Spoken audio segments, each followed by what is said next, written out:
हे केशव, तुम्हारे कहे अनुसार यदि फल प्रारब्ध ने अपनी मर्जी से देना है तो फिर प्राणी को कर्म करने की आवश्यकता ही क्या है?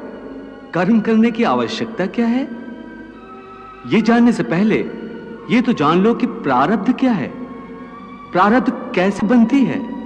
हे केशव, प्रारब्ध क्या है उसे जानने में क्या मुश्किल है? यह तो सीधी सी बात है कि जो भगवान की इच्छा है वही मनुष्य का प्रारब्ध होती है। नहीं अर्जुन, नहीं, यह धारणा सत्य नहीं है। क्यों सत्य नहीं है? क्योंकि मैं किसी के प्रारब्ध नहीं बनाता, ना मैं किसी प्राणी के कर्म अथवा कर्म फल के हिसाब में दखल देता हूं। इसलिए प्राणी की प्रारब्ध बनाने में मेरा कोई हाथ नहीं होता।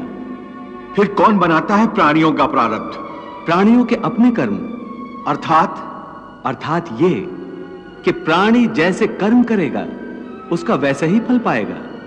अच्छे कर्म करेगा तो अच्छा फल मिलेगा और बुरे कर्म करेगा तो बुरा फल पाएगा। यही जो प्राणी के अच्छे बुरे कर्मों के अच्छे बुरे फल का हिसाब है, इसी को प्रारब्ध कहते हैं।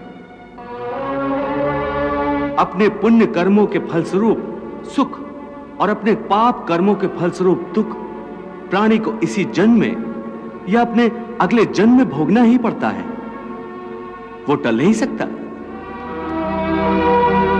इसलिए अकर्मण्य हुए बिना निरंतर अपने धर्म के अनुसार कर्म करते जाओ और मन में यह पक्का विश्वास रखो कि जिस नियत के साथ तुम कर्म करोगे उसी नियत के अनुसार तुम्हें फल अवश्य मिलेगा। कर्म का यह अटल विधान है, इसमें कभी किसी के साथ अन्याय नहीं हो सकता।